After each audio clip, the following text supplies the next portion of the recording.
Good evening. My name is Brian Benigni. I'm the superintendent of schools, and I've been asked to present a proposed budget to you this evening. My goal here is to present and demonstrate to you the needs of a 5.96% budget increase.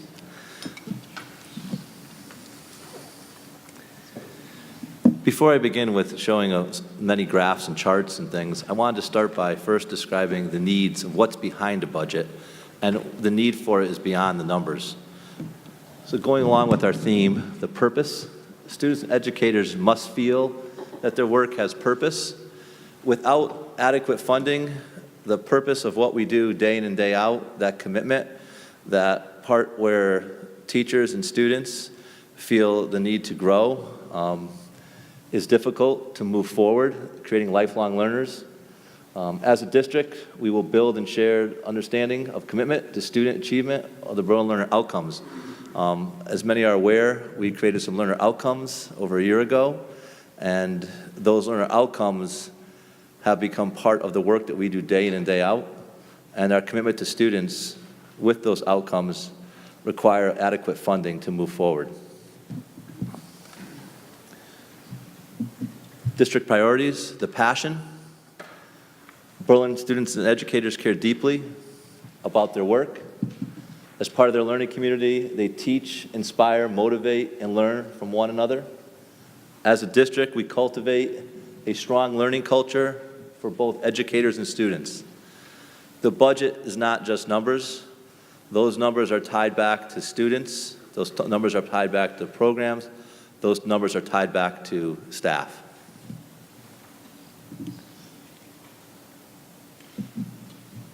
And the pride. Education is a community responsibility. That funding of the educational system is part of the community's responsibility. My hope is that after looking at the numbers and seeing the need for the numbers, that there's a greater understanding of why it is so important that the funding increase from what we have had in the last few years. We strive to enhance the community, partnership to support students and their activities. Oftentimes, with the budget, there may be comments that are made regarding how we're doing as a school district. I'm pleased to say that our SAT scores in math, we were the highest in our DIRG this past year, and we were fourth in reading and writing within our DIRG. Those are the highest scores we've ever had in the Berlin Public Schools that I'm aware of. Not to say that standardized testing is everything, but it is a mark of measurement as we look at what other districts do and how they're funded and the achievement level. 386 AP exams, 84% with scores of 3 or better.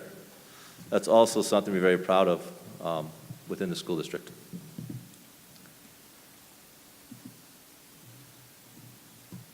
The school district's budget reflects their commitment to the community. Without adequate funding, the school district moving forward will become even more difficult. My concern is not about just the funding for this year. My concern is about the funding moving forward. It's not going to be a one-year fix. I'm well aware of that. But you will see by the end of my presentation, if the trending continues at the 1 point something level, 1.3, 1.4, 1.5, there will need to be reductions across the district. Those reductions, as you'll see as I show you the numbers, those reductions would be to programs, staffing. It's surely not just a supply account when you look at the numbers. So it's the competitive school district. I can say that coming in as an assistant superintendent now 9 years ago, many parents visited the office and said, look at our program of studies at the high school and look at the program of studies of other districts. We now have that competitive high school. We now have a program of studies that I feel is second to none. We are above the state mandated 25 credits in 2023. We've been at 27. And the achievement that we're attaining, as I just showed you, is very positive. The budget numbers to support that are very difficult at the 1% and almost impossible, as I'll show you soon. I want to spend some time with this slide. There's a lot here. In looking at the proposed budget and the 5.96 is on the right-hand side. As you look at each tier, what constitutes the 5.96% increase? Well, I can share with you that within that 5.96% increase, $135,000 of it is actually new staff. I want to clarify what new staff means. New staff that were never in the district before. So when you look at the top 1.3% of the budget, the new staff that you see there at the 566,820, those staff members are not new. All proposals made by administration for staffing, which there was over $2 million, which you see the X there on the right, that constitutes another 4.6%. That would have been on top of the 5.96%, giving us a budget over 10% increase. The remaining staff members that you see in the top, the 1.3, there's a school counselor for the high school, our school counseling staff. They're over a caseload, over 233 students per counselor. There are some positions that were cut last year in coordination of fine arts, physical education, and wellness, an internship stipend or partial FTE.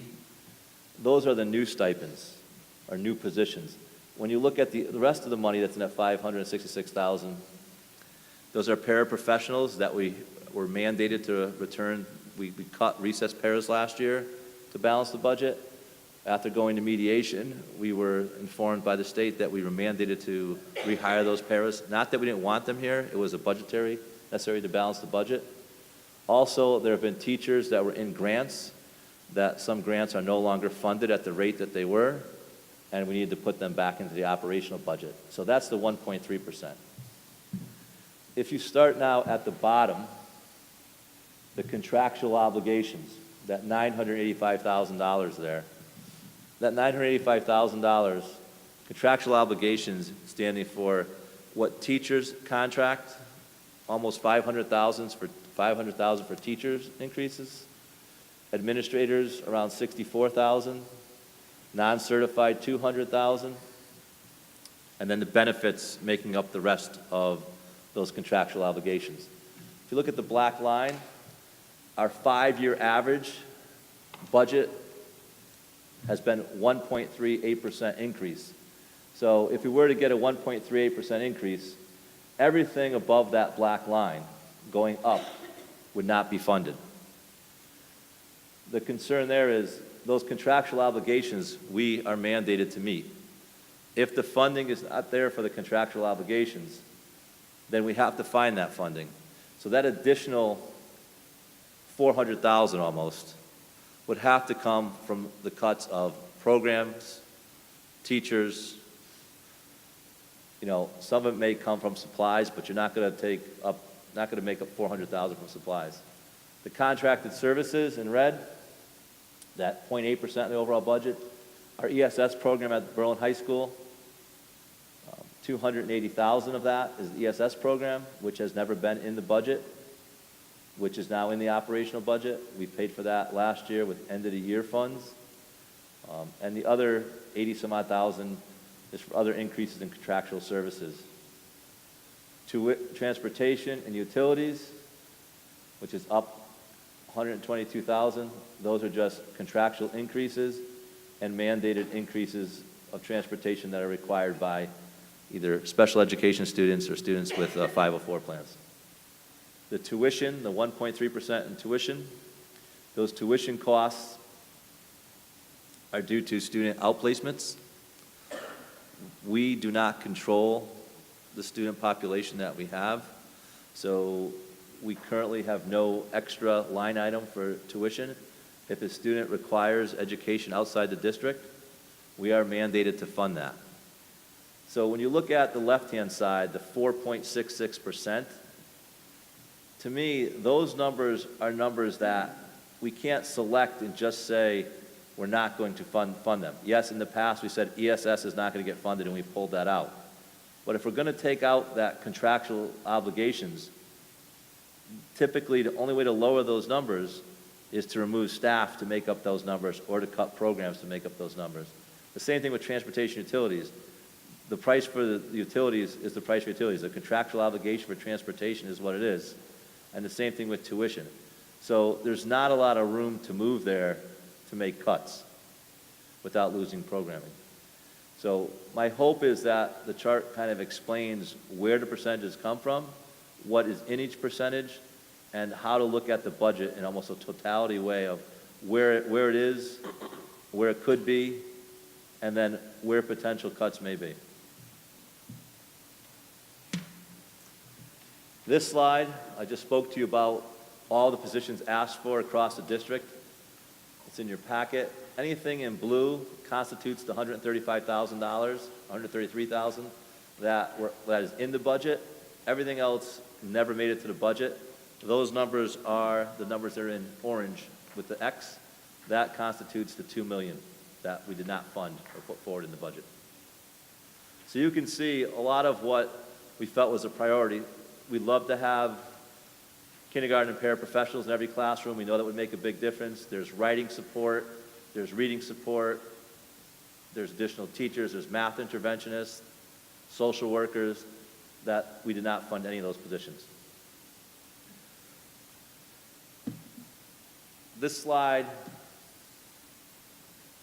takes a look at the funding of, it's not towns that are just in our DIRG, but similar towns that we talk about often in Berlin. And it shows what their funding has been at over the last 5 years. And that far right column shows you the 5-year average. And unfortunately, Berlin is the lowest funded over the last 5 years. It's at 1.38. And that goes back to the slide here, right here. That black line is the 1.38. So if we only were to receive a 1.38% increase, up that stacked bar graph, as far as we could go would be that 601,000. That is a 1.3 increase over last year's budget.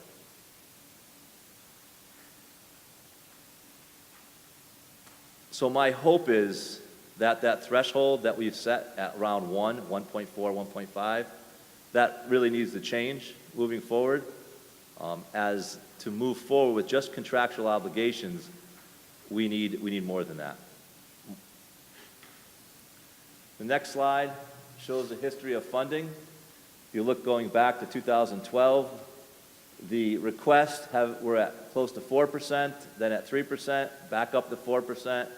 Last year at 1.9%, 1.99, and this year at 5.96. I think if you took that graph and you just redistributed it across, you would see that most of the funding we'd average out around 3-something across the years. And the red line shows you what was adopted each year, what the budget was passed at.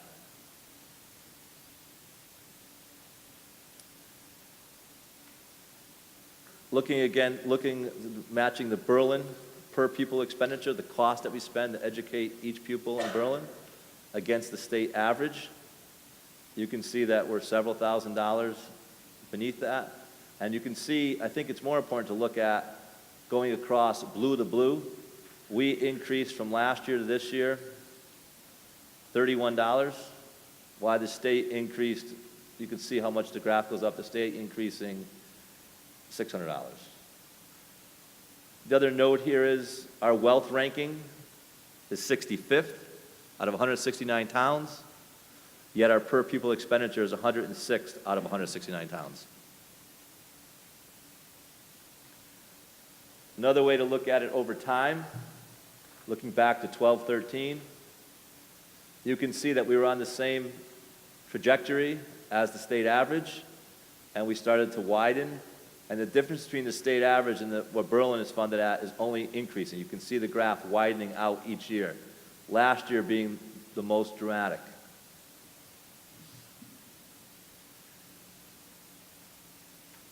That $1,786 difference per student, you look at our 2,770 students, the difference in funding would be drastic to think about if we had those additional funds.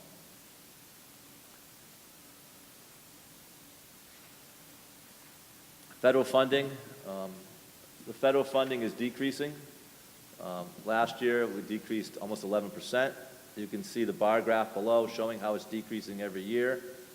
Tied to those funds, our special education funding has remained relatively stable. Our Title I has decreased drastically.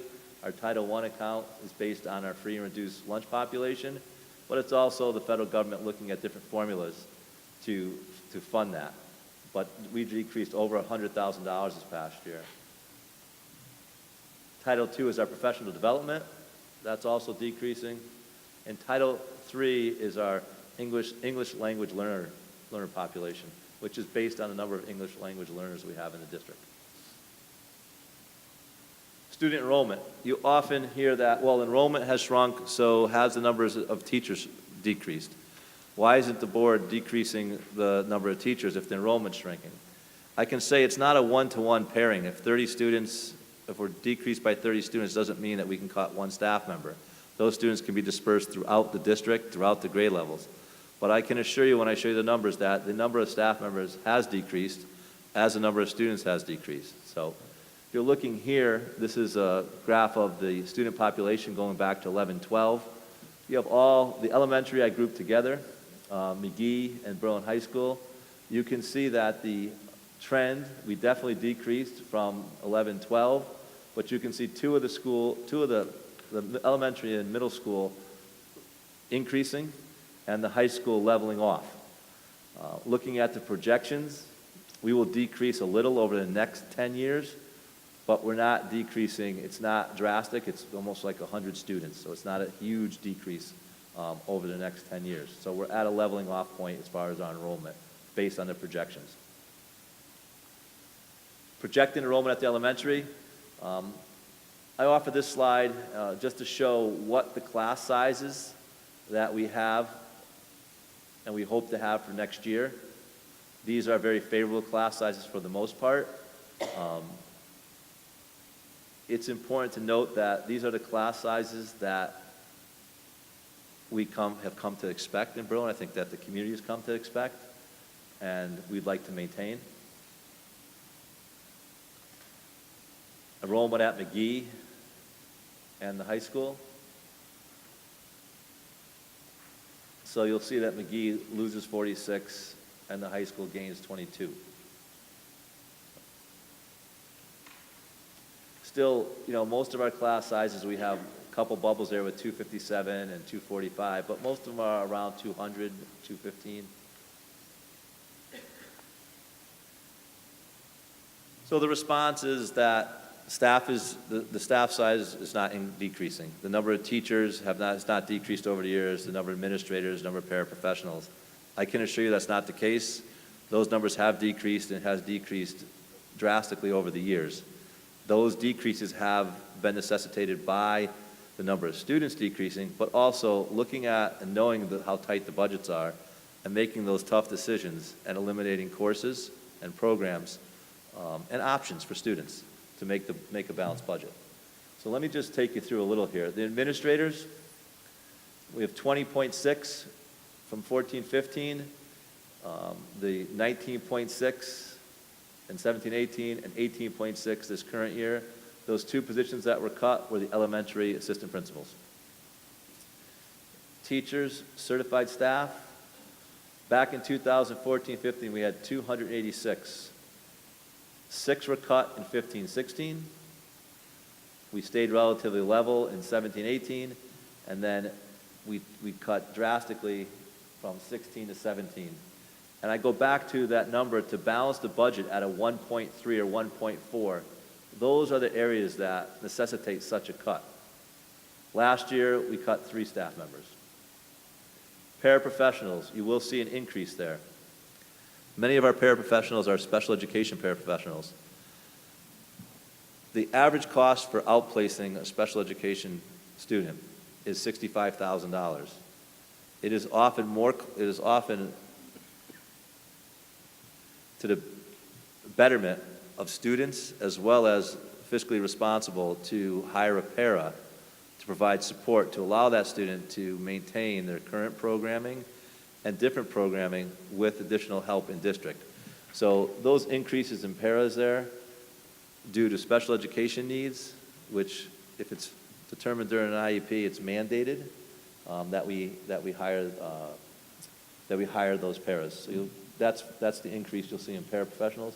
Clerical, last year we decreased our clerical staff by over 2 positions across the district. Our custodial staff, we decreased last year and then brought another custodian back at the high school out of necessity. Cook managers stayed level.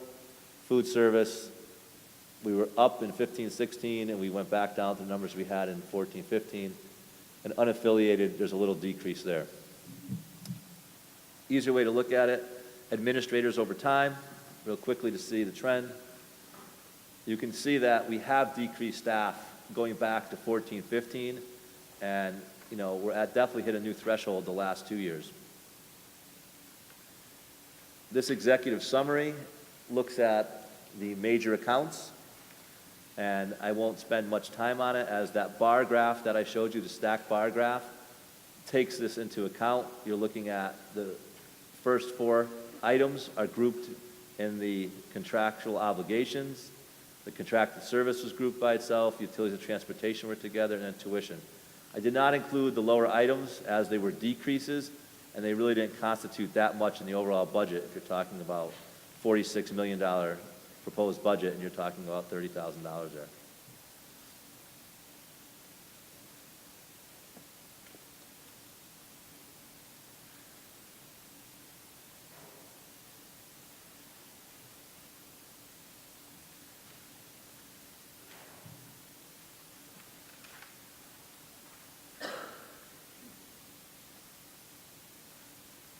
Certified salaries. Education is a people business, so the certified salaries make up almost half of the staffing request. Non-certified staff, another 15%, so we're up to 60. Employee benefits at 15%. Important to note on the benefits, how is the board negotiated with its employees? Every employee has a health savings account at this time. It doesn't matter which bargaining group that you're in, it's a health savings account. The benefit package that currently exists, we looked at switching to other plans that may have been more of a cost savings to the board. We looked at the state plan and discovered that the state plan would actually cost the Board of Ed more money per staff member. So I think we have a plan that is on par with what other districts have, or even looked at with a little tighter lens than what other districts have, and the benefits. Transportation. Transportation is a big driver in the budget, even though it only constitutes 6.5%. There's the need for specialized transportation warrants individualized vans, paraprofessionals riding the vans. Sometimes this transportation can be in excess of $30,000 per an individual student. So when you see the transportation numbers, there's a contractual obligation that we pay to NBT every year. That contractual obligation increases around 3%.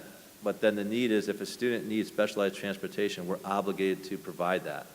And that's where the transportation numbers can have a drastic swing. I can tell you in the last 2 budgets, our budgeted amount, we've been over that budgeted amount in transportation. And some things I spoke of, the contractual obligations, the transportation for VOTEC, special education, 504 transportation, state and federal mandates. Currently, the Board of Ed owns 34 vans. They range from 2000 to 2017, 2 cars. Older fleet requires increased maintenance. NBT provides a service to the vehicles. We pay for that service of the vehicles. They provide the drivers, but the town owns the vans and the cars.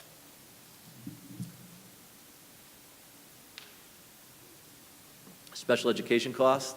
Special education makes up almost 24% of the budget. The overall budget, 24% of it is for special education. This is a breakdown of where those monies go. You can see in the pie chart, but also on the right-hand side. I know it's small on the pie chart, but the pie chart gives you a good visual of, again, 33% certified salaries, non-certified salaries, so more than half people. And if you count administrators also, it is a great number. It's actually people, being that it takes individuals to provide the education. The transportation, you see there on the right, over $1 million in transportation. The tuition is the outplacements. And you can see in perspective, supplies is only $47,000, equipment $2,400. Those are not the big drivers in the budget. So as I said initially, to cut more supplies when 10% has been cut across the board already just to get to the 5.96, we're not going to achieve that number of 1.38 by just cutting supplies. Again, 23% special education of the overall budget. And you can see that that's held relatively stable over the last 3 years.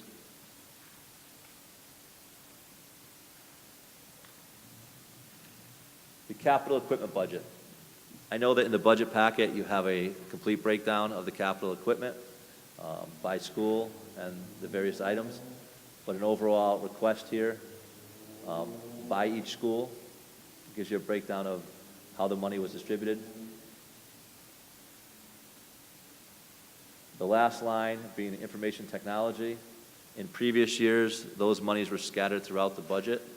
We took our tech director, along with our business manager, looked at pulling all the technology into one line item in the capital equipment, which is our information technology line. So that's where that's where the Chromebooks reside, the different computers that need to be purchased, servers, hardware, software, reside in the capital equipment line. The site and building. These are the requests of needs within the building. Though these requests are funded or funded at a limited basis, and then reprioritized yearly on what needs to take place within each building. Some of the funding here has to do with, without going into the yellow portion, some of the funding here has to do with upgrades to the learning environments, upgrades to the physical building structure. Those needs are the needs that are discussed with the business manager, Doug Solek from the town, and then they come up with a plan of how to address those needs.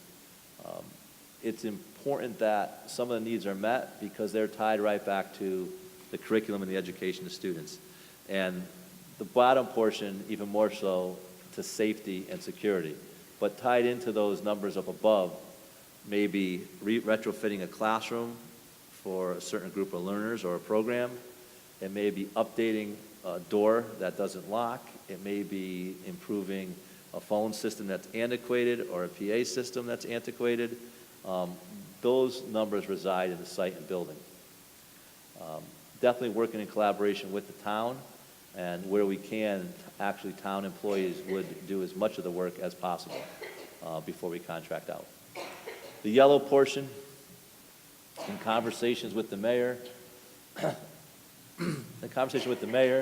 town council, and the town manager, and as many of you have seen my notice about security, we've asked and requested security personnel at all buildings throughout the district, as well as a security director. So when you see that staff number of 270,000, that staff would be a security director as well as security guards at each of the buildings. The hardware number there, would be various hardware for the security of individuals. Discussion this evening is about security, arming the security or not arming the security, and so some of the funds that are tied into that number would be to do just that. The request to put this in building and site is unusual. That is where the mayor has asked us to put it, that it would be in this area, so we drew a yellow highlight and we'll put it outside. Typically, personnel are in the operational budget, not in the building and site, but we've been requested to put it here, so to highlight the need as well as so people can see that it's falling on it. It stands by itself, that security and staff and the hardware. So.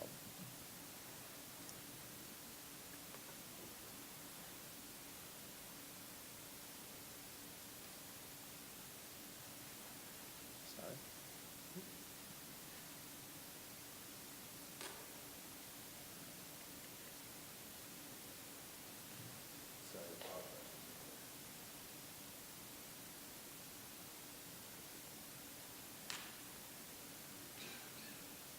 I started the conversation by saying without a substantive increase to funding provided to the Board of Education, we cannot sustain Berlin as a competitive school district with rich educational and extracurricular opportunities for all students. I believe that it is paramount that students do not get shortchanged. And what I mean by shortchanged, that they don't have the same opportunities that the students the year before had, or the year before that, or the year before that. I can tell you that with an increase of only 1.38, or a number that doesn't meet contractual obligations, it'll be very difficult to provide all of the services and opportunities that students have come and the community has come to expect. We must break the pattern of inadequate funding and invest in the future of our children. I wish I could stand here before you and say it's going to be a one-year fix, that if we get the funding this year, the issue is not going to exist next year. But all those contractual obligations that I shared with you, those will be there next year, as well as the benefits, as well as many of those items. So it's not a question of just fixing it for 1 year. There needs to be sustainability in fixing it for the years to come, or we'll have to answer the same question year in, year out. Any questions you may have?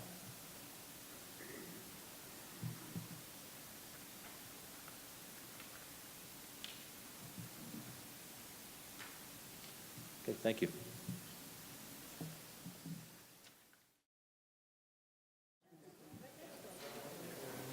We're going to start our February 11th Board of Education meeting. If we please stand for the pledge.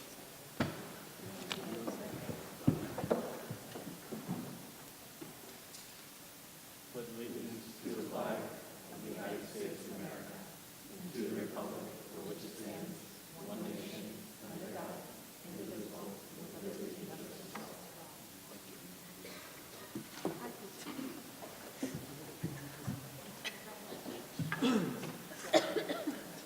Okay.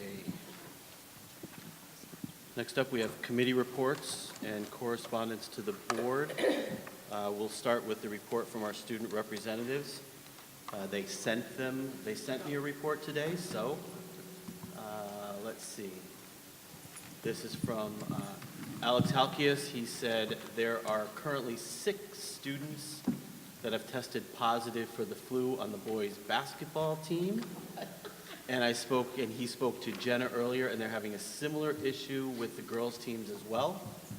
But on a lighter note, the National Honor Society held a fundraiser for the organization Berlin Helping Berlin at Moe's last Wednesday, and it was a very huge success. And finally, everyone at school is hoping for a snow day tomorrow, Superintendent Benigni. And he writes, "Thank you, Alex Halkias." So there's our students' report. I hope Alex and the rest of the team is feeling better. Next up, we have committee reports. I know the Ed Resources Committee had a meeting last week.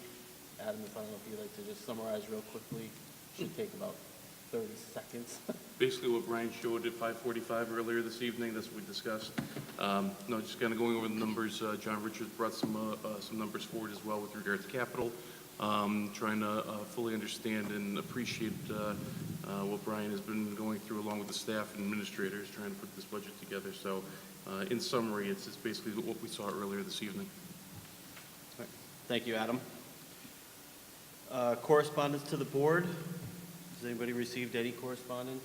Brian, anything, nothing from you? Anybody else received any correspondence to the board? Seeing none, we will move on to audience of citizens. Is there anyone here who would like to address the Board of Education? Mark, come on up. How are we doing tonight? Good, Mark, how are you? Good, good. I need a microphone here, but I'll hear me. I just wanted to say, if I could, a couple words. I know you're going to be talking about school security tonight, so I just wanted to give you a couple thoughts. I've had some meetings, obviously, over the last probably year or so now. I guess time goes by fast with Brian and Adam was at a couple of them. So we're putting a lot of money, as you know, into security. I know we're going to talk about some of the things tonight, probably the last part of the plan. Obviously, the security vestibules will be on their way soon. We also have the ballot bollards going in front of the high school. That's coming soon as well. We have some other upgrades. I know there's going to be some camera upgrades. We're looking to upgrade some other systems. And finally, I think the final part of the plan that we've been discussing is the security guards and at the different schools. Obviously, the 3 elementary schools have no coverage of anyone. You know, we're happy we have the school resource officers at the high school in McGee, and they're going to stay as far as we know, and we hope to supplement that to start with at least a security director and with the guards at the other 2 schools as well. And the debate, I think the biggest debate that we run into, and I think I know Brian and I have talked about it a lot. Adam was there too for some of those discussions. We checked with some other towns, and we're obviously looking to arm those officers. I don't see any way around not doing that. I think that's in today's world, unfortunately, with what we have to deal with, and just the world we live in today, and all the different tragedies that we're all very, very aware of. I think, and I've heard from residents throughout the last year or two that that's something that some of them want. I don't know what the whole town really wants. That's something that you guys need to debate, your schools, but I think some schools have done it, some have chosen not to in Connecticut. Around the country, it's really hit or miss with different states, different schools. But I don't really see, certainly in my experience, to add the school security officers and not arm them. I don't really see the point. There really isn't any point. They certainly could be helpful if they're not armed, but if the worst tragedy were to happen, which we hope never does, but you always prepare for the worst and hope for the best, right? So there's not much they could do.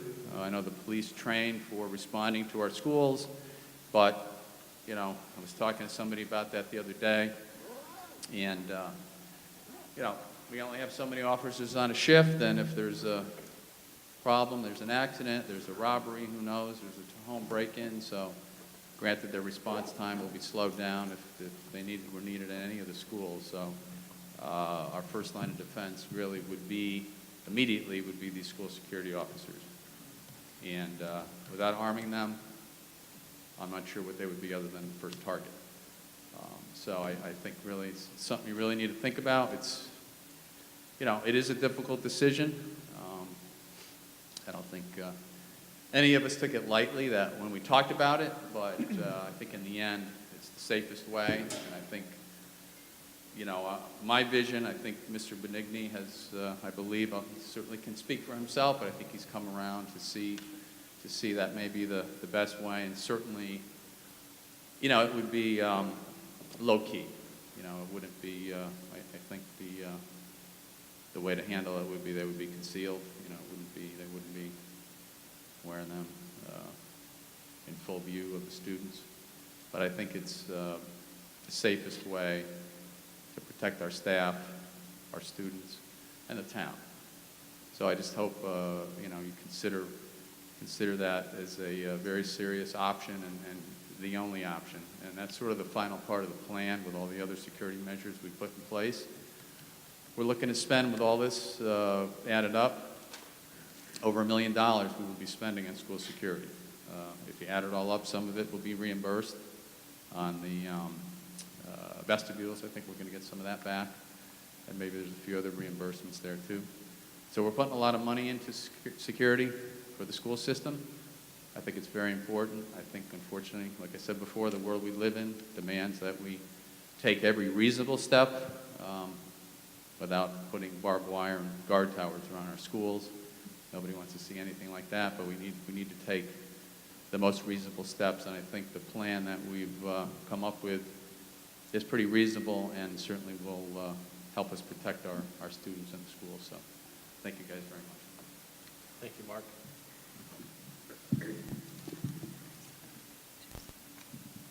Is there anybody else who'd like to address the Board of Education this evening?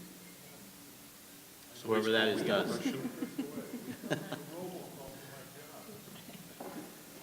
Seeing none, I will close audience of citizens. Oh, you are getting up. I'm ignoring the robocall from John, I'm work, sorry. which You're might on. be saying no school tomorrow from Ed Advance, a RESC to the northwest. Good evening, John Richards, 239 Hawthorne Drive.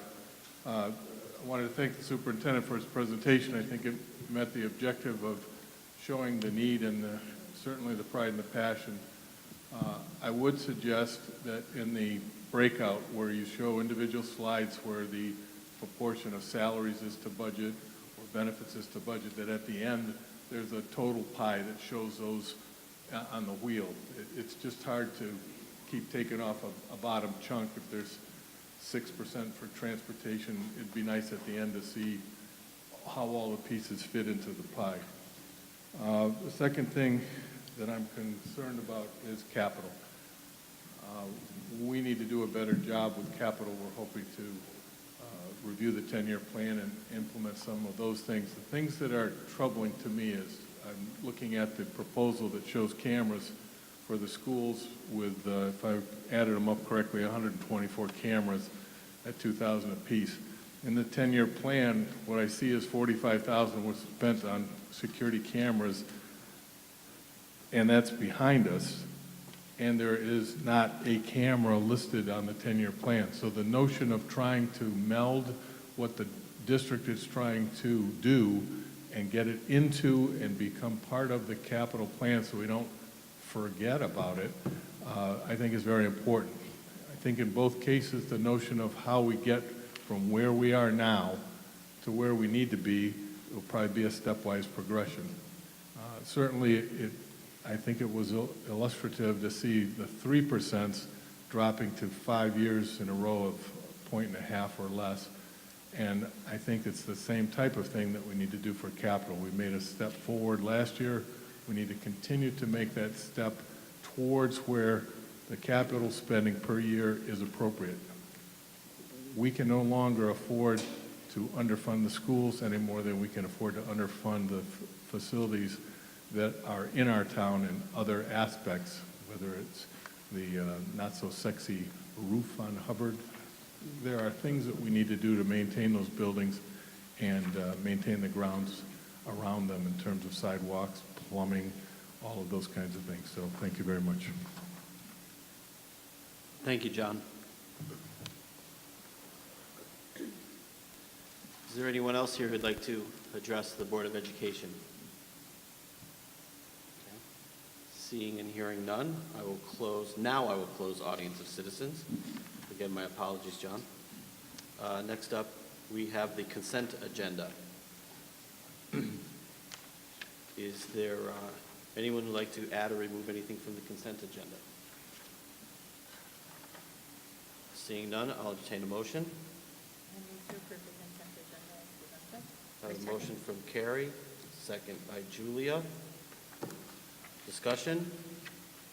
All in favor? Aye. Opposed? Motion carries 9-0.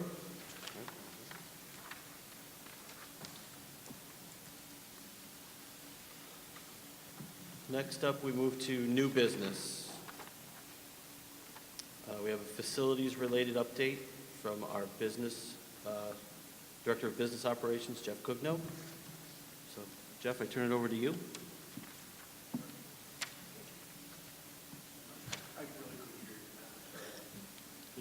Facilities-related update?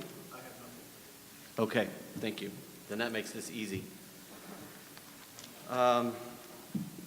Next up, we have policy review, policy 6146, the high school graduation requirements. This is a second reading and adoption.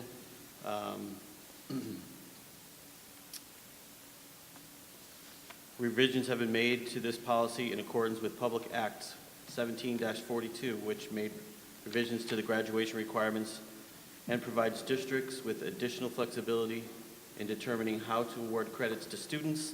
This policy was reviewed by the Ad hoc Committee for Policy Review and Revision at their meeting on January 28th, and a first reading took place at the January 28th, 2019 board meeting.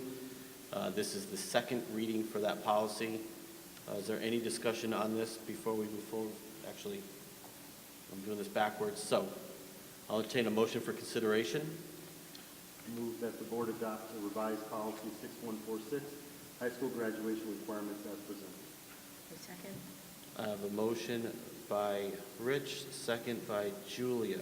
Do we have any discussion regarding the policy 6146? Seeing or hearing no questions? All in favor? Aye. Opposed? Motion carries 9-0. I want to thank everybody that worked on the revision for our district. You know, that took some time and effort, so we thank you for that. Next up, we have a discussion relative to the security director and security guards. We started this conversation back in October 22nd meeting, to be precise, about the hiring of a security and residency director and armed/unarmed security personnel at that point. There's been discussions that have taken place between the mayor, town manager, town council member, and the police chief and the superintendent of schools regarding these positions. The mayor has expressed his commitment to fund these positions. He just talked about that, but we have decisions we need to make relative to armed versus unarmed. I know that there's some discussion here. So, Brian, I'm going to let you kind of summarize where we are, and then we can open it up for discussion. So if you recall back, we did do a survey to the public and asked for their response. And in the interim, we met with the mayor, town manager, Adam was at the meeting, myself, and the police chief. And there was quite a debate on who would supervise the security. Initially, it was that the police chief would supervise the security, where it would be funded, how it would be funded, and with the town councilor as well as the mayor, it was discussed that if it was going to be funded through the town, that they would like the security to be armed. Further discussion about why armed, we have met with a officer from, I want to say Newington, to discuss their security. We did reach out to other communities like Glastonbury, who do arm their security. So we had great discussion back and forth about arming security, and one of the positions that I took is if they were to be armed, then it should be concealed. It should not be something that would be a big gun belt and that they would be in some type of security uniform. It would be more of a type of polo shirt, and that the firearm would not be seen. Did not know where the board sat on this. We started discussion. As I said, we shared with the parents survey.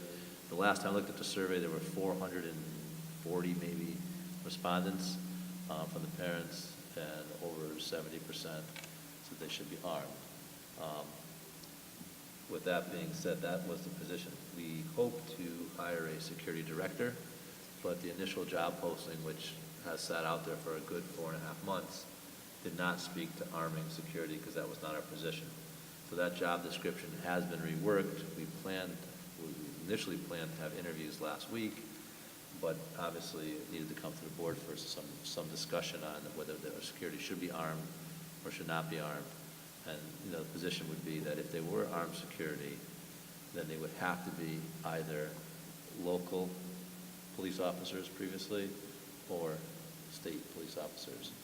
They would have to go to an annual recertification course to carry a firearm. And then we would also want to put some type of stipulations in and some requirements annually. The two districts I spoke to, both of them also require the individuals to have a psychiatric exam annually.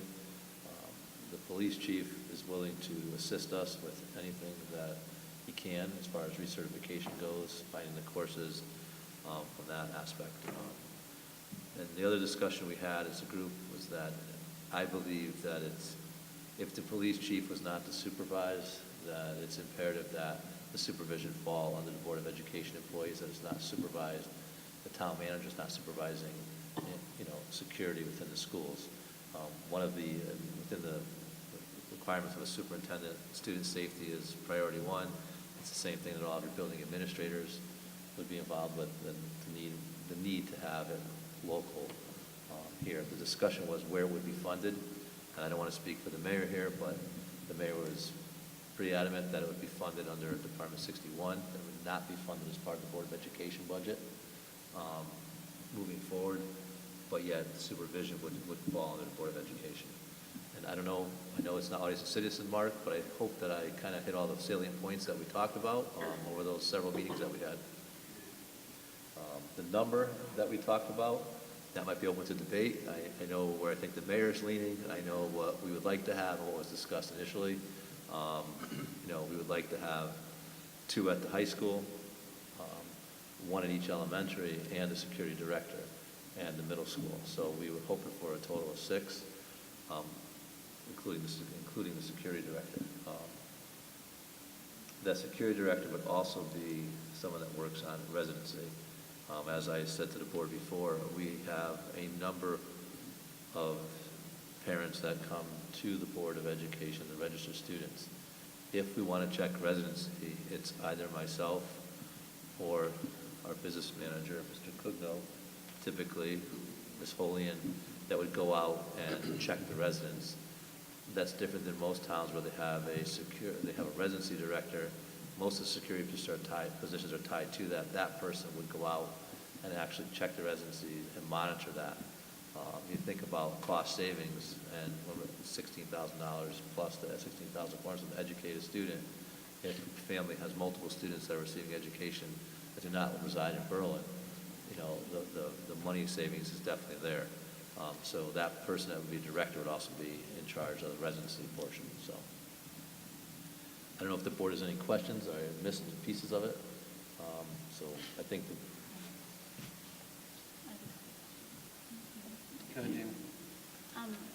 In regards to the relationship with the kids, what is the security officer's job duties?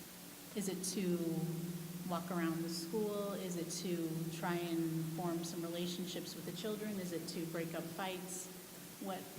I'm almost, and I'll tell you what my concern is at the middle school and high school level, is that if you have fights, physical altercations that happen, and these individuals are, I don't know if they're physically breaking these up and they're armed, that becomes a safety concern in my mind, that they have a concealed weapon on them that can possibly be taken away from them and used in that respect. I'm not saying that that is likely, but it's a possibility. So I just want to know, for job duty purposes, what is their relationship with the children?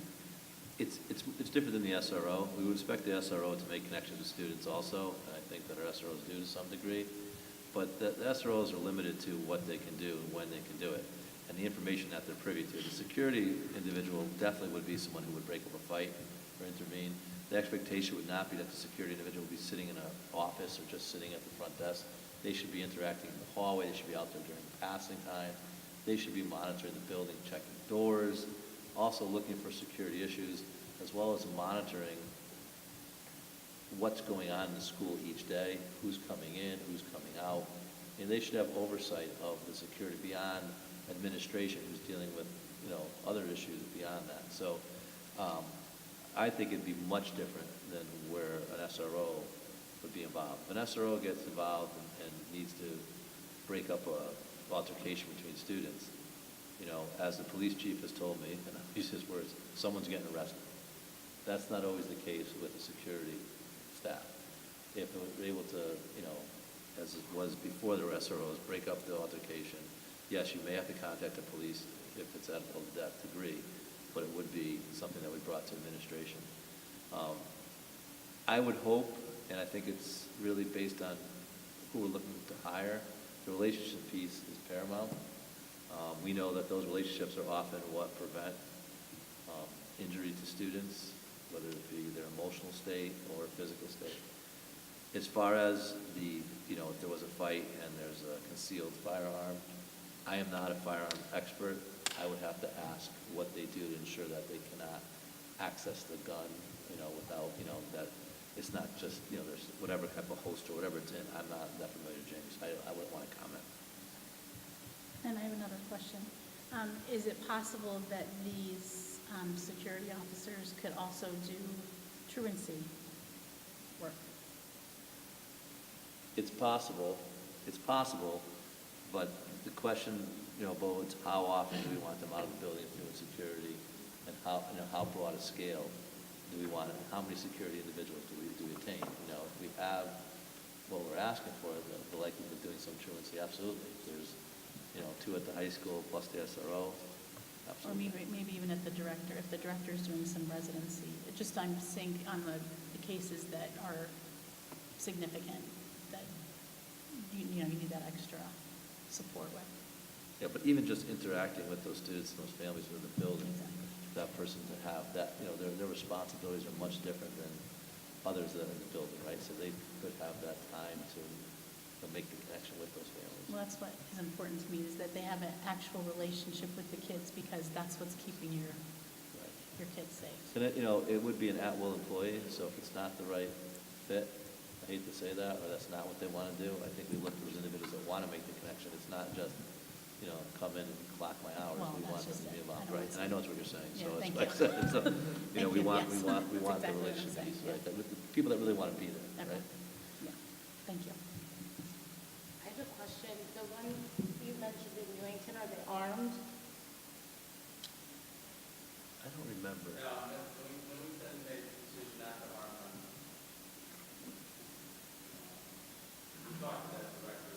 Yeah, we talked to the director from Newington, we also talked to the officer from Newington that night. But I did reach out to Glastonbury, I spoke to the assistant superintendent, who said that they really don't make a big statement. We found an article, actually Aaron found an article, where it said that Glastonbury armed. They don't advertise it, they don't put it out, it's concealed. It's really, not made public to say, no, it does happen. The other one that's armed that I shared is Bark Hampstead, I think it's Region 10. The North Haven just went to it. North Haven are officers. They're officers, they're supernumeraries in North Haven. But Region 10, I believe it's Harwington, Bark Hampstead out that way. They've been armed for over 4 years. They were the ones that stated about the psychiatric. They have a little different model where the state trooper in that area is involved, but they are just former police officers in the buildings. And he said that it's worked out very well for them out there. So. Was there some sort of comparison drawn between those districts wherein there are armed security guards versus school resource officers? Because I'm having a hard time distinguishing the rationale between having a security officer who is formerly a police officer or state trooper as opposed to a school resource officer. My experiences with school resource officers are that they become a part of the community and the fabric of the school, and they do establish relationships, but they are also town employees and members of the police force. Therefore, they come equipped with the training. But I'm just kind of trying to understand why the distinction has been made and why the choice would be potentially for a armed security officer as opposed to a school resource officer. The initial thought, and some of the community members made the statement, that why not put SROs in the building? The cost factor of an SRO, as the police chief has outlined, is with benefits, everything's over $100,000. When you're hiring a security person, it's typically a retired police officer, so the pay differential is much, much less. And also the whole image of the officer in a uniform and so on is much different. But are they all, because our school resource officer, I don't think was in a uniform. It was a while ago, but The two that we have now are both in uniform. They're always in They're in uniform at the two buildings, and and I could ask, Eileen is here, and I know that she would be willing to share with us, because we had the conversation, the need for a security person and the SRO at the high school level is very important to Eileen, I know that, and very important to how the school runs. The security individual can be involved more with the students and can do things because they're part of the staff. Information can be shared in a different way than what can be shared with the police officer. Because the police officer, the SRO is still a police officer, and so when you're talking to them, it's like, so there's two separate things. So our investigation, police investigation, there is a line between them. I know, Eileen, if you mind. Nope, not at all. Eileen, if you want to come to the mic and share with us a little about your perspective. I know Eileen, I'll share before she gets to the mic. Eileen has shared with me that in her previous position, they had one SRO, I believe, and 4 security. Right? Is that correct? Yes. So the 2 previous districts I worked in, we had a population of around 1,450. We had 4 security officers and 1 SRO in each of the buildings. And they were unarmed security officers, and I'm sure the rationale was because we had an armed SRO in the building. So I have found in my high school experience, first of all, it has to be a really collaborative relationship, and when you're dealing with something that can rise to a fairly intense level, you do have to discuss, you have to have that open conversation with your SRO in terms of at what point do they get involved. And it typically is when there is something criminal connected to it, whether it could be breach of peace or something like that. Versus your security officers. So I just find in terms of security officers, just in terms of having them roam the building, developing relationships with students, they oftentimes have conversations with students and gather really important information that allows us to act in very proactive manners and intervene. I wouldn't necessarily, and I've had a very fortunate experience with my past SROs and the 2 other high schools that I've worked in, that they have also developed very strong relationships with students. But again, there are only certain things that they can do under the guise as a police officer. There are only certain times in which they can intervene. There's only certain information that they can share. So when we get into a situation, we typically have to have a school investigation, and police may have to have a separate investigation if something is then referred to the police, because they are 2 separate processes. and I know, I don't mean to put you on the spot. That's but okay. just because you're in the spot. Anecdotally, of your 2 previous experiences, the security officers you said were unarmed in both cases? They were. And were they formerly So, employed as police officers, or? In the first district I worked in, I don't believe that they were all former police officers. I will say in my previous district in West Hartford, they are all former police officers. Thank you. I can share a little bit about my experience in my district, because I know we have our SRO as well as our school security. And it's nice seeing our SRO walk around the building. You know that's him because he's in his uniform, and if he's not able to be there, then we have someone else there, and they're, out and about. But with the school security, we have 2 people in my high school, and they're often seen through the building. They know the staff, they know the students, and, there was an issue with stuff going on in the bathroom, maybe vaping, I'm not sure, but it was nice to see them posted outside the bathrooms every single day. During the highest, frequency of the bathroom. They're in the cafeteria, and they're also out in the parking lot in the morning getting traffic in and out in a timely fashion. I think it's definitely important. I think also with the world we live in today, the world is changing so rapidly, and it would be really unfortunate if we all sat at this table and said that, we don't feel comfortable arming them, there's a tragedy and then it's too late. I think that if they are managed through the school, like we discussed, they're concealed, they are armed and concealed, and they go for their annual restart and psych eval, that, and they're all former police officers, then we can say that our students are protected to the best of our ability as a Board of Education. That's where I stand with it. I know other people disagree, but I think this day and age, I know as a teacher, there's times where I do get worried about, God forbid something happens, what would I do? I'm not a parent, but I know I would probably feel the same exact way if I was. Thank you, Julia. Thank you. And that was a part of a couple of meetings that we had with regard to security. And I'll just go back a few meetings ago. I think we spent an entire meeting just on security and guards and everything else. We never even spoke of education, which I thought was pretty sad, but we are in this time dealing with it.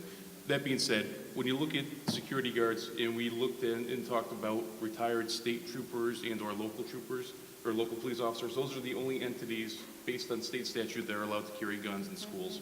You have to be a retired officer if you're going to carry a gun to school. If you decide to go unarmed, then you can hire any security company out there and bring people in. That being said, in just knowing, talking with several retired state troopers or people that are soon to be retired state troopers, they're in their early 40s. They have kids in the system. They would love a job where they could actually work the same school year as their children. And oh, by the way, they also have their benefits through the state, which is also a budgetary issue. And I hate to say it, but I mean, that is a concern. If you're talking about hiring, 5 to 7 people, the budget has to come into play to a degree. So with regard to arming or unarming, I'm in favor of arming and keeping it concealed.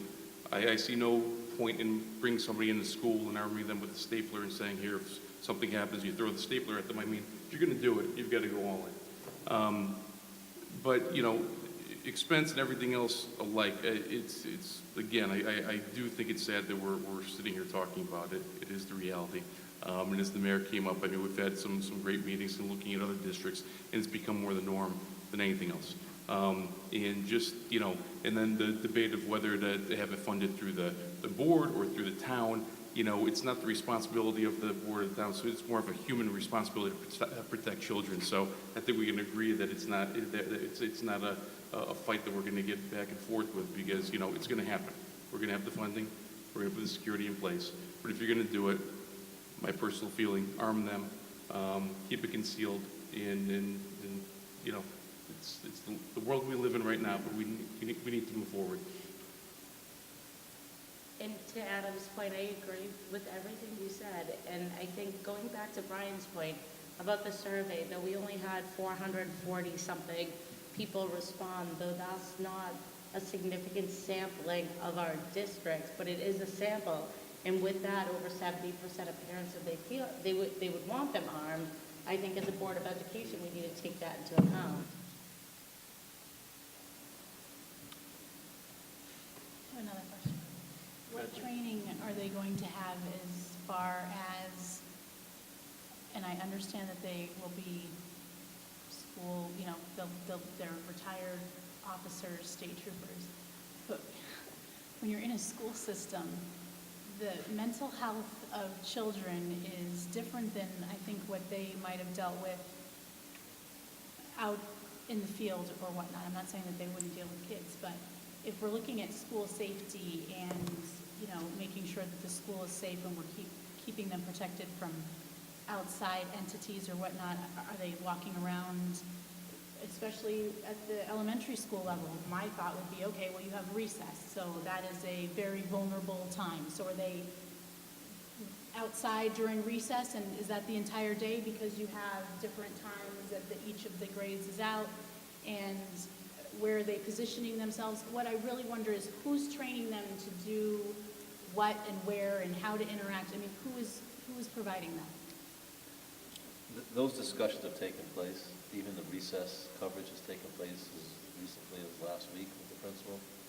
But I think the bigger issue is that we wanted to hire a security director first, get a person that has that knowledge, has some knowledge of what appropriate security is, if they're not so familiar with school setting, that could familiarize themselves, but may have that setting from their previous work, you know, and then that person would be directly supervising the security with what training and what they should be doing, as well as with the administration of the building, what the expectations are.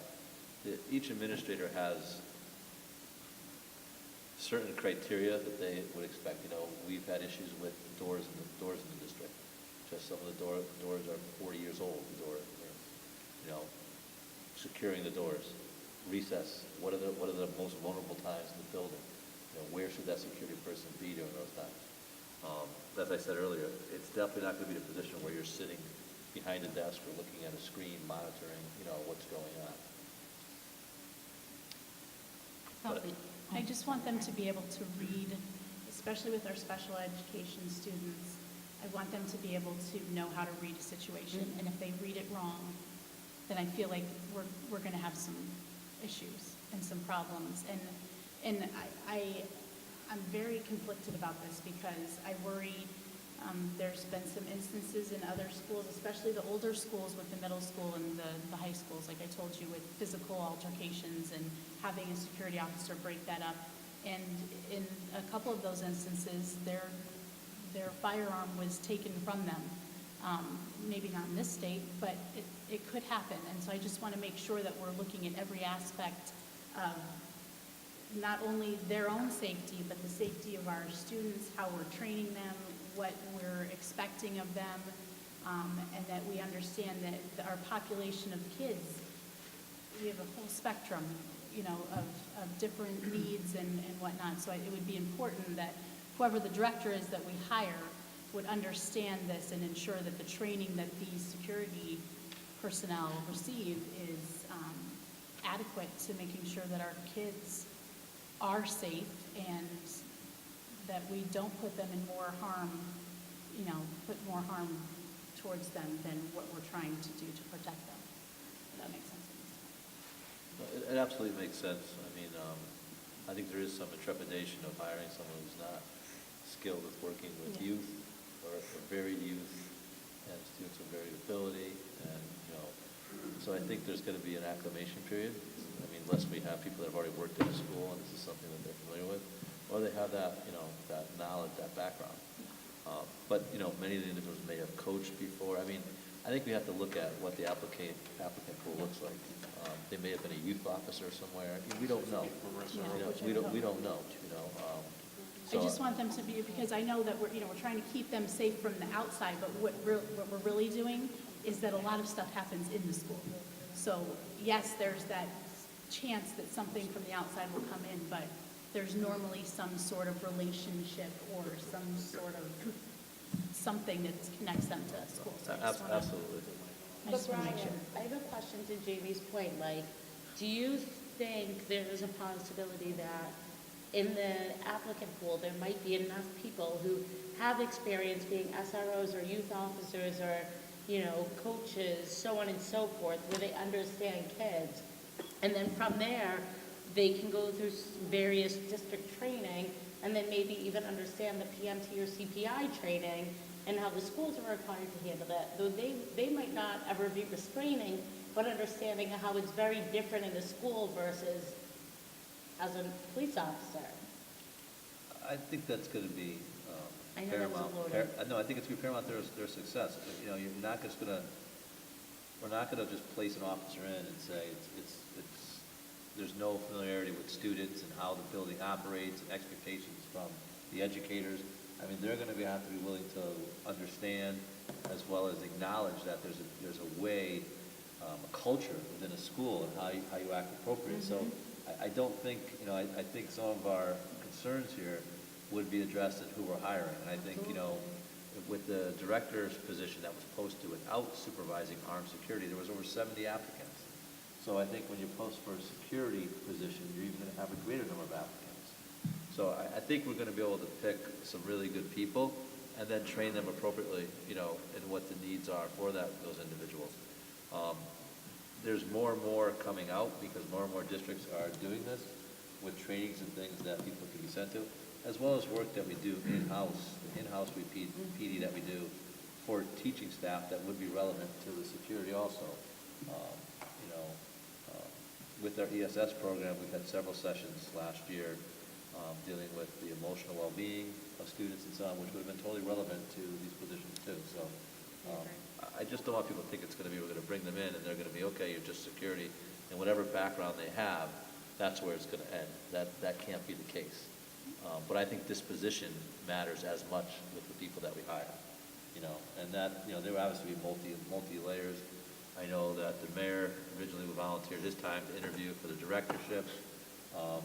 Anyone that's hired would obviously come through a final interview with me. There'd probably be, you know, the director would be interviewing the building administration, so there'd be multi-tiers of interviews also. That was my next question. Who's going to be on the hiring committee to, I mean, because I'm sure that definitely some of us would want to be mentioned.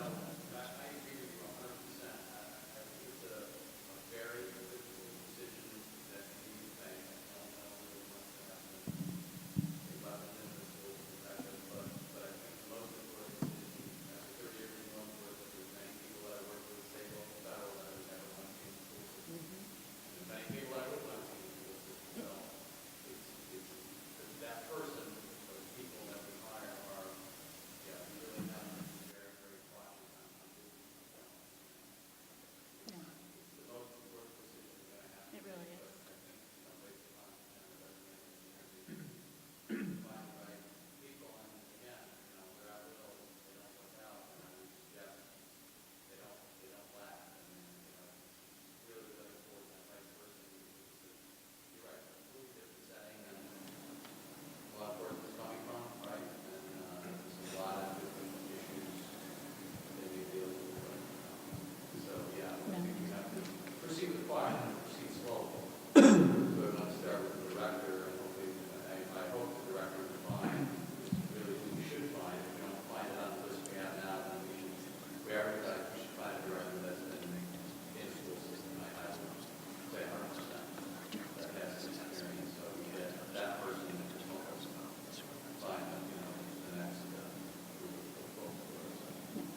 Is it a union position? And I think just have some faith in the process. You've got professionals that are going to be part of the hiring, and I know the applicant pool is going to be, just continue to grow. So to your point, I think that you'll definitely have some very experienced people. Are you opening up that hiring committee to include the posts that wants to? Because I would love to sit on that, just because it We makes me initially very planned the nervous. meeting, but we then did not go forward because we didn't repost it. The current position is not posted, and the board's going to make a determination hopefully tonight. The original position is not posted for armed security. So this individual, to be a director, has to be able to be armed also, as well as who we hire. So we have to change the posting, which may eliminate some of the current candidates. But as far as the committee structure, it was myself, the mayor, and the police chief. I know we're gonna, but obviously if the Board of Education member wanted to be set on, I don't have, you know, another administrator, maybe, I don't have, I'm open to, if the committee being as large as we'd like it to be. I don't have an issue with that. Brian, can I ask you something? You said a second ago that there's a trend in districts to go towards security guards, and I didn't know if you meant that there's a trend toward districts to go for armed security guards or security guards in general.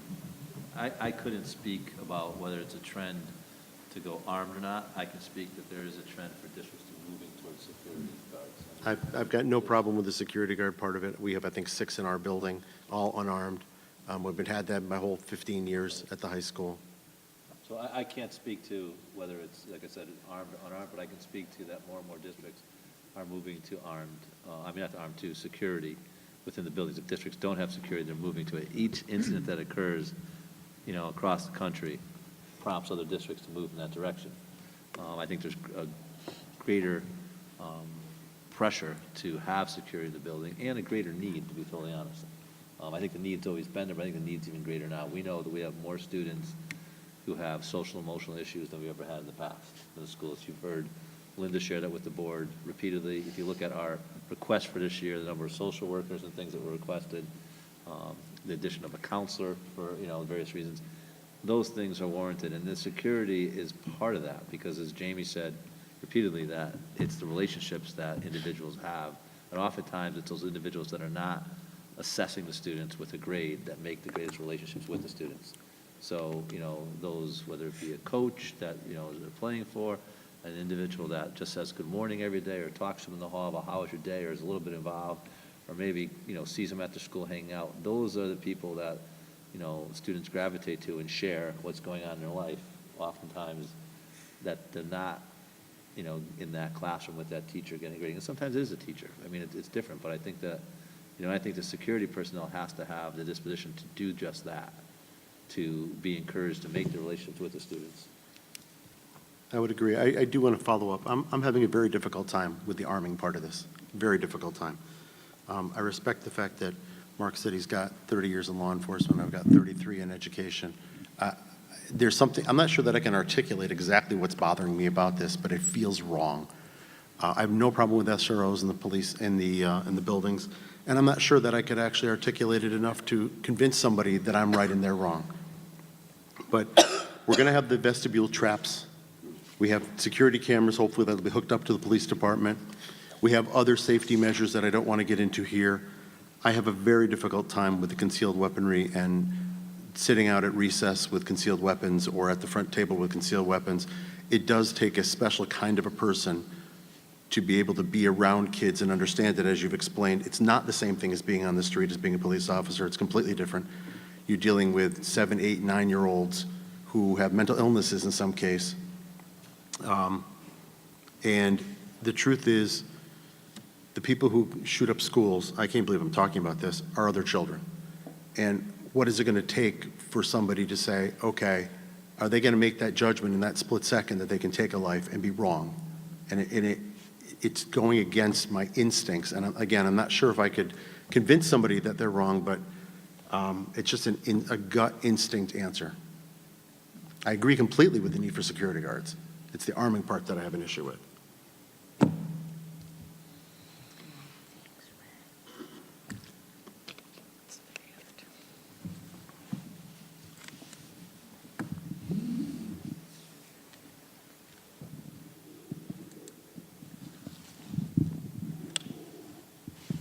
Is there anybody else on the board that would like to weigh in on this issue at this point?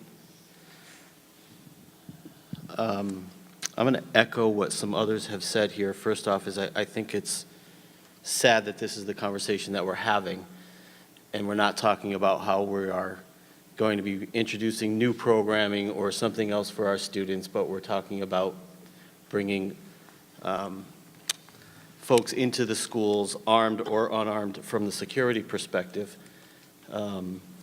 There is, for me, I'm wrestling with the armed versus unarmed, but I think that I am probably now leaning towards the side of armed, with the understanding based on what Mr. Salinas said relative to, by statute, they can only be former police officers or law enforcement that can carry a weapon in a school. And I wrestle with the concept of an unarmed employee simply becomes, in the event of an active shooter, becomes the first target, if you will. We're putting them there to be first, and I wrestle with that as well. Clearly, we have some opinions that we still need to work out. The only thing I would say to the board is that each time we push this farther out, it's taking us longer to implement the plan. We did not have an agenda on the agenda this evening to vote on this particular item because I believe we needed to flesh it out some more and have this conversation. But with that said, we do need to start to move this forward. Otherwise, we're stalled and we're not doing anything. And frankly, the candidates that we can get here may go elsewhere. And I think we have to consider that as well. Relative to the director, I don't have any issue in my head that that particular person is armed, frankly.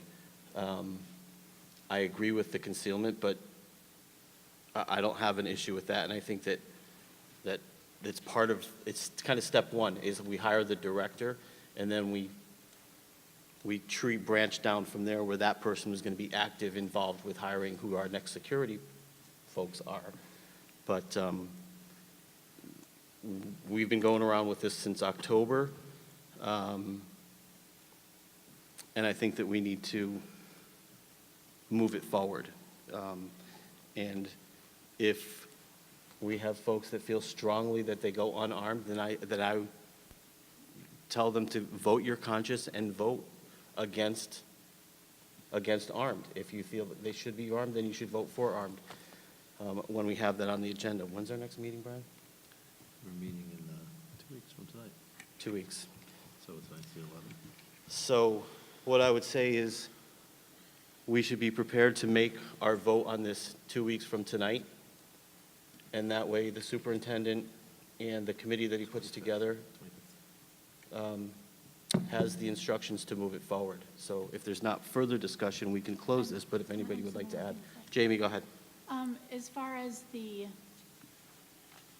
job description for the director, is it possible that with the potential understanding that we might have the armed guards underneath that individual, that in the job description, because I know it's not there now as a supervisor to these other positions, that it is stated about what we expect as far as what kind of qualifications we're looking for this individual to have in hiring those underneath, you know what I'm saying? I just want it to be specific in what we're asking this person to do. That's a huge responsibility to oversee these other individuals. We're putting a lot of trust in them to oversee and ensure that these other candidates or whoever we're going to hire are trained accordingly and given the correct whatever they would need. That's obviously not for me to say. But I know now when I read the last job description, it was really kind of based not on this. It was based on what we were looking at before. So could we see what the new job description Sure. would say? Absolutely. I'll send that to Thank you you, with the 'cause update this week. that would help me. The other piece, just to something you said there, it's also the responsibility of the building administration because they're going to spend the majority of the time. The director obviously would be at one of the buildings, but would not be there. So the administration would share in the supervision Okay. and the expectation because they're going to be with the individual daily. All right, that You know, makes me feel better. so Okay, thank you. Any other questions or comments? Okay. Brian, we'll make sure that we have a vote for the meeting on the 25th relative to the security guards, armed versus unarmed, and the hiring of, so that we can move that forward. Thank you, everybody, for your input. Thank you for everybody out there who gave us your input. We appreciate that. It's obviously a serious topic and one that we don't take lightly. And I also remind you that I think we have to take into consideration the survey that we do have from our parents, which 70% are in favor of armed. I think we have to keep that in the back of our minds. So those are the parents of our students, and we have to keep that that number in our head. I'm hoping that Brian will be able to give us an update of what the new numbers are for that. Next up, we have the review and possible adoption of the proposed Board of Education budget for 2019-2020. I feel like we've been talking about this for years as opposed to just weeks. But with that said, we've had the budget presented to us. It's been discussed. We met on the 23rd of January to review the budget details. It included information from presentations by the Central Office Administration. And at this point, one thing everybody should know is we have a joint meeting scheduled for February 20th with the Board of Finance. Before we even open up motions at this, is there any more discussion relative to the budget where it stands right now? Okay, seeing none, I'll entertain a motion regarding the proposed operating budget. I move to adopt the proposed operating budget for 2019-2020 in the amount of $46,177,844. I have a motion by Carrie, Second. second by Tim. Could we have a little discussion now? There's a motion and a second. Discussion now. All right, thank you. Just a couple comments. And I've been new to the process of looking at a Board of Ed budget, and I'll be the first to admit that being on the other side for a number of years, I always thought there was a lot more in here than there really is. And when you really drill down to it between the contractual obligations, the state mandates, which are too onerous to even go through, the education costs, even for outplacement, the special education costs, I was amazed, not only with the tuition costs, but the transportation. And it's something that was, like I said, I didn't really understand it as fully as I do now. And obviously, it looks like the board kind of limped along a little more last year by not fully filling positions, assistant superintendent, principals, things like that, and that was able to get you along for a period of time. But, you know, it's certainly not an easy task to ask people to go out and vote for a tax increase by any means. But I also know that when you're looking at a municipality, when you're looking at a town, a city, any place, and look at to the location where people are moving, the first thing any realtor will tell you is that people ask, how are the school systems? What's going on with the school systems? And a school system in turmoil is basically saying, do not enter our town. Don't move here. Don't come here.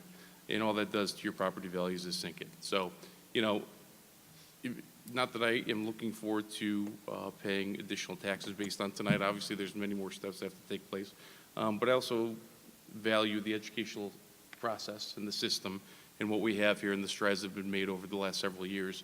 You know, now with Brian, the superintendent, some of the wonderful hires that we have here now in existing positions. You know, I would have a hard time myself cutting something in this budget. That's why I'm going to be voting in favor of it. I ran for the Board of Ed, and I'm here to try to assist and promote and see the Board of Education excel and student learning excel. So not an easy decision by any means, but having gone through it, I can certainly say that there really are no areas where I would feel comfortable cutting at this point. I also have a discussion point. And, you know, I think after spending months of going through this and really looking at, you know, what we can cut and what we can't cut and making sure we're propelling our town forward and providing an excellent education system, the one thing that gets me the most is that we're below the state average of per pupil expenditure, as well as our ability to pay. And I know that we can invest more in our education and make our education excellent in town, and it already is, but we need to continue that and build off of that. And I'm in a unique position being the only non-parent on the board, and though I don't have children in the school and I'm looking to buy a bigger, nicer house, I am willing to pay that tax increase to make sure that our schools remain excellent, because then our property values will decrease. But I am a firm believer in education, and I think our education system really drives our community. And I think it's really important that we get behind this increase, though it might be a tough pill to swallow. Over the past 5 years, we have been, you know, just getting by with status quo, if that. And so, you know, we really need to take into consideration, and I know every year I bring this up in some type of public forum, our ability to pay as a town, we are below that, and we need to really try and catch up with that. Because if we do have to cut, we're going to be running on limited resources. We won't have the same test results. We won't have the same programs and services, and then our kids are going to suffer, the kids in town. And that's coming from someone who's not a parent. And so I really do think this is important. So everyone, thank you for all the work that has been put into this. I know it's long and grueling at times.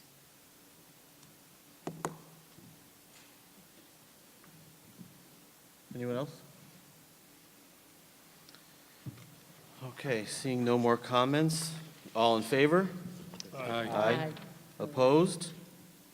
Hearing none, motion carries 9-0, adopting the proposed operating budget.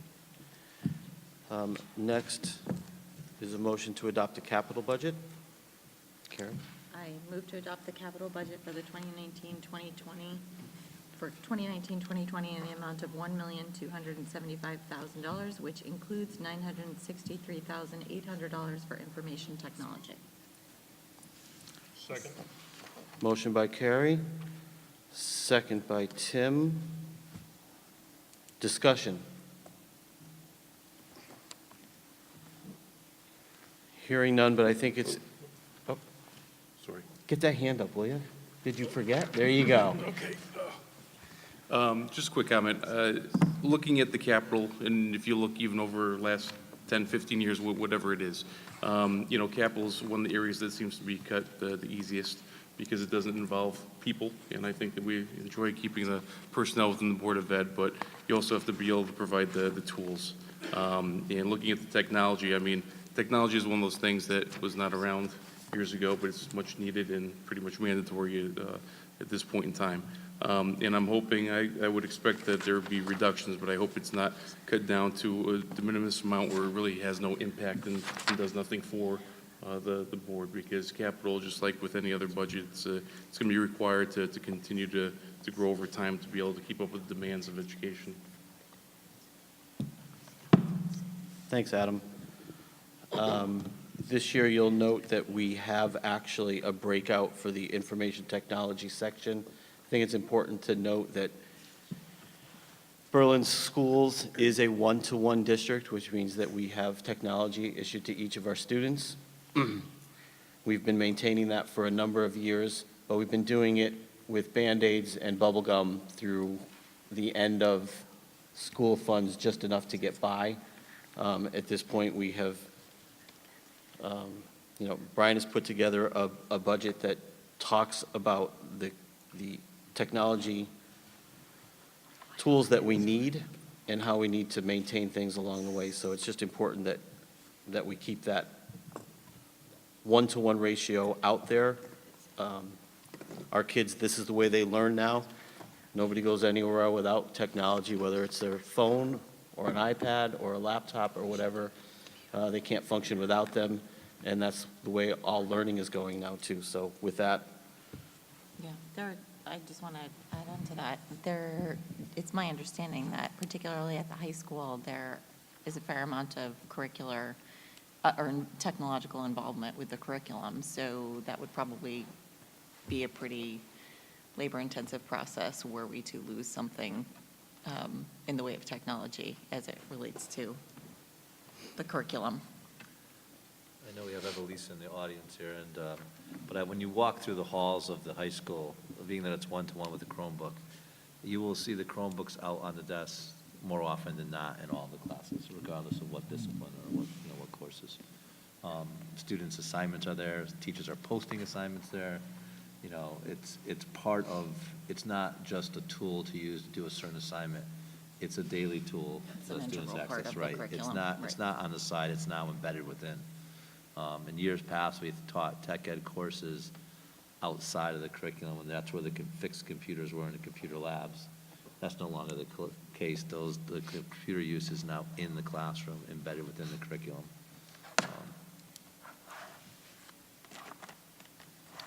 any other comments? Seeing or hearing none? All in favor? Aye. Opposed? And motion carries 9-0. And lastly, we have the site and building budget. I move to adopt the site and building budget for 2019-2020 in the amount of $1,078,800, which includes $575,000 for security. Second. I have a motion by Carrie, second by Julia. Discussion? Wait for your hand to go up, Adam. Nope. Good.